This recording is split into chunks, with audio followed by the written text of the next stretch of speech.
Afternoon guys, hope you're all well. It's Friday here for us, so we have been working today on this 2015 or 65 plate T6. So this is a shuttle or caravel with the internal roof mounted lights and fans, and we have been fitting a reversing camera to it as well as the Alpine Halo. But the reason why we're doing this video is because we've done loads and loads of transporters with reversing cameras and halos, but we wanted to focus a bit more on how we install a reversing camera, what's involved, and also particularly the type of camera that we install on a regular basis. Now, over the years, we have used a few different suppliers of reversing cameras. We sell it on our website. It's called the aftermarket wedge reversing camera. And unfortunately, it doesn't matter how much we want to pay for these things. They are mass produced in China.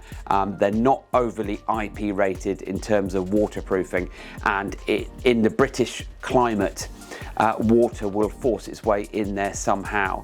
And whether you are on the south coast like us or up in the Outer Hebrides, you are going to see your fair share of rain and other nasty weather.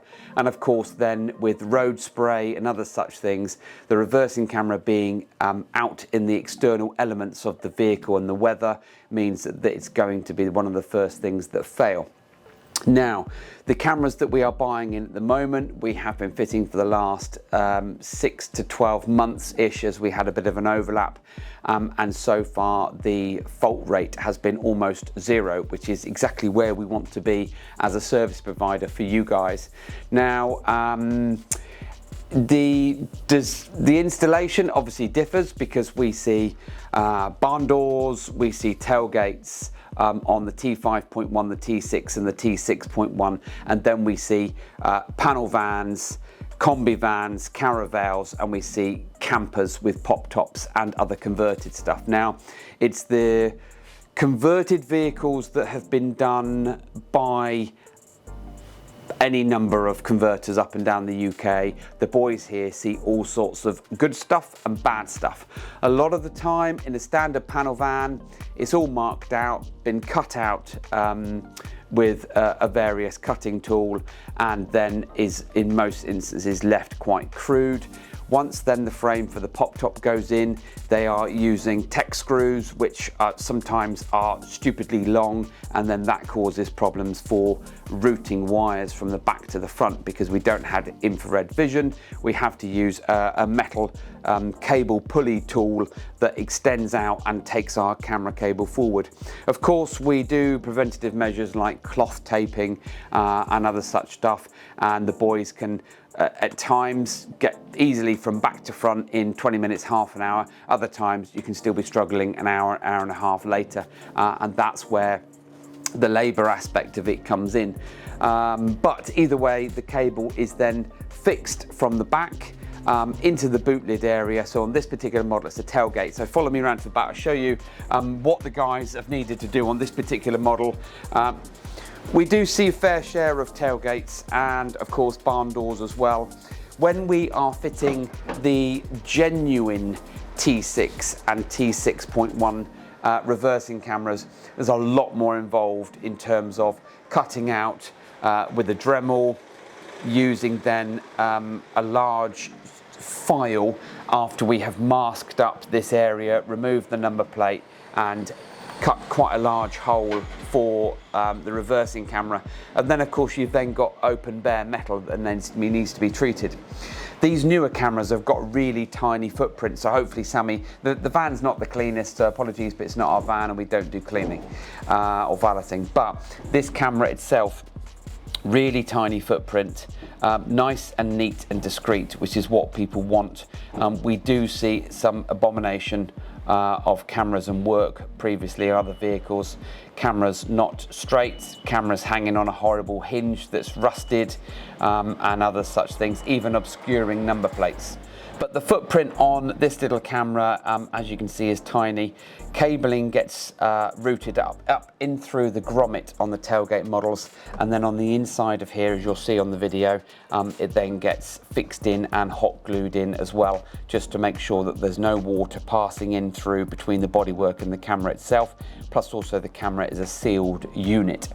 The only thing I would say is with all of our cameras, if you've got a vehicle and you go and you've got a jet washer at home, most of the time that's fine. It's the commercial jet washers that you now see at these pop-up hand wash places. They're the ones that cause the problem because they're really, really powerful, and they're the ones that can seriously do some damage because water will be eventually pushed into here, and that's not, unfortunately, under warranty, just because of the fact that they are overly powerful.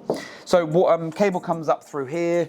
Normally this panel here can be carpeted, just ply lined, or it can then have on the California and the beach ocean models have the chairs in, which is an absolute pain in the backside because a lot of the time the rivets have been Loctited in, or the bolts have been Loctited in, and when you undo them, the rivet or the riv nut then spins, which is causes an extra bit of stress and added delay in terms of installation.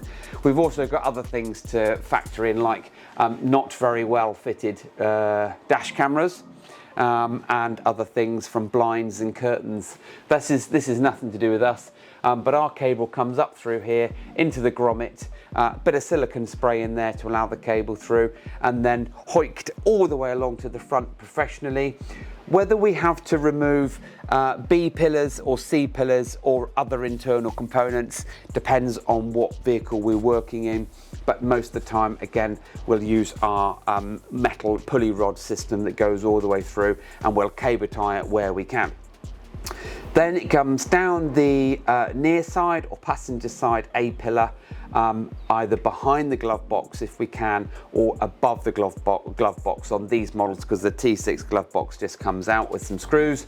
And of course today we are showcasing it with the Alpine Halo, which is great because although we do a mixture of connecting these to factory fitted head units, it's nice to be able to show it on one of the Halos, because whether it's the Halo 9 or the 11, it's a 720p high definition screen, which makes this camera look as nice as it possibly can.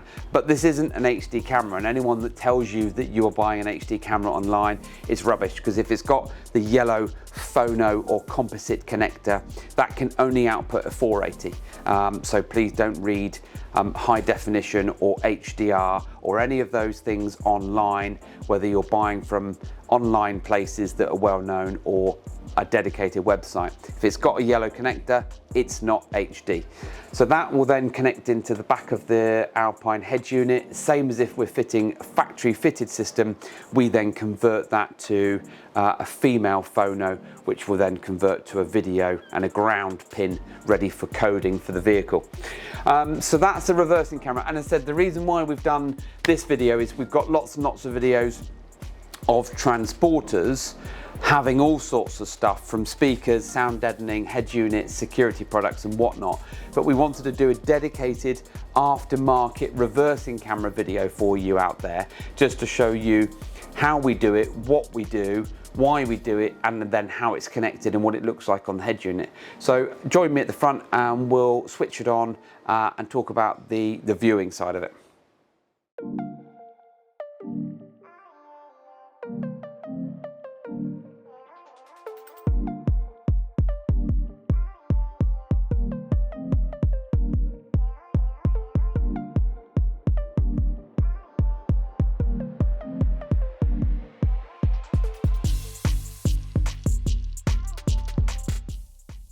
So as you can see, I've just turned the key on in this vehicle. We've got a red theme, so the boys have set up the backlight on the Halo to show red, which actually looks quite nice in keeping with the rest of it in the vehicle.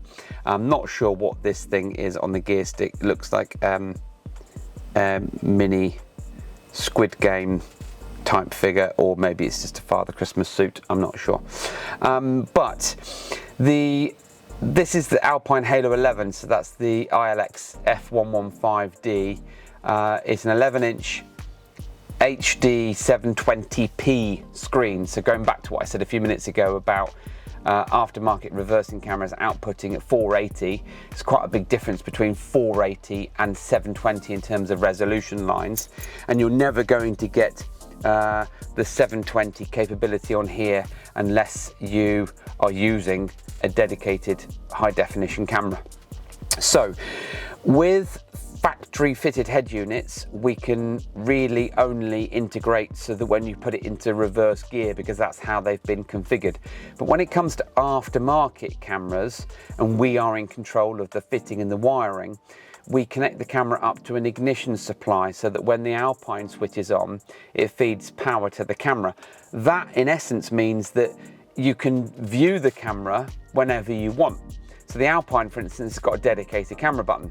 So if I press that dedicated camera button, you can now see what we can see on the screen. But of course, remember, this is an 11-inch screen. If it was the 9-inch, you'd get an even tighter, sharper image. And if it was on the 7, would be even better. But anything that's displayed on an 11-inch screen is then going to pixelate or do its best it can because it's a 480 camera.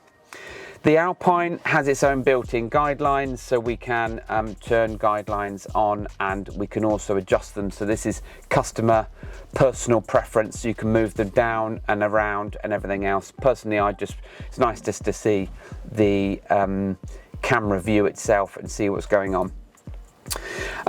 If you have already got a reversing camera fitted, chances are that it's only been wired in through the reverse light trigger or something similar, maybe a gearbox trigger. So when you put it into reverse, you'll only get the camera up here, whereas we would prefer to be able to give you full viewing. So if we turn that off like so, just put my foot on the brake and put it into reverse, that will also do exactly the same.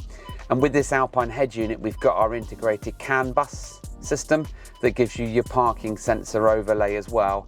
And when I take it out of reverse, it leaves you with that comfort feature of your parking sensors, and that's flashing because we've got our advanced in-car plate on. Now that will stay on until this customer then drives above 10 miles an hour, but really has no bearing on the reversing camera. As soon as I put it back into reverse, you've got like so, and just take the screen back. So always on or ignition on means that you can see what's going on behind you. So you get added functionality. If you are driving down the motorway or in town and somebody's playing silly buggers behind, then you can at least grab a number plate or something via the simple on-screen display of the camera. You can see in the top image here that the camera is just picking up on the top lip of the vehicle. Not uncommon with factory cameras and aftermarket, and of course that then differs depending on placement and anything else that's fitting in the tailgate. If we were fitting this to a barn door version, with the barn doors being literally, as they are called, barn doors that open outwards, we would fit the camera to the left-hand door, but as centrally as we possibly can, so it's never going to be dead on center. So if you've got a tow bar, you're not going to be able to say, yeah, I can, line up with that perfectly, but it makes no odds. It gives you an idea because most of the time you can see a tow hitch on there, and you can clearly see our number plate. So this video using this 2015 T6 was in fact actually it's a pretty well loaded T6, but it was just to show you our aftermarket wedge camera that comes in satin black with enough lead length to get to the front of the vehicle on most, especially the tailgate models. You may need an extension if you're doing barn door because it has to go from the ground up and along. And then this is connected to an Alpine Halo. So if you've got any questions, please do get in touch with us via the contact form, as we can't answer all your questions on social media. We just don't have the manpower, and there are too many communication or social media forms these days to be able to answer all of your questions, but please do fire away on the contact form. And the camera is on our website also to buy. It is this camera So if you've got any questions, again, let us know. But if you do buy this camera, please be careful to make sure that when you fit it at the back end, that it is then sealed with hot glue or waterproof, otherwise your warranty will not be valid. Website links in the bio as usual. Thank you very much for watching.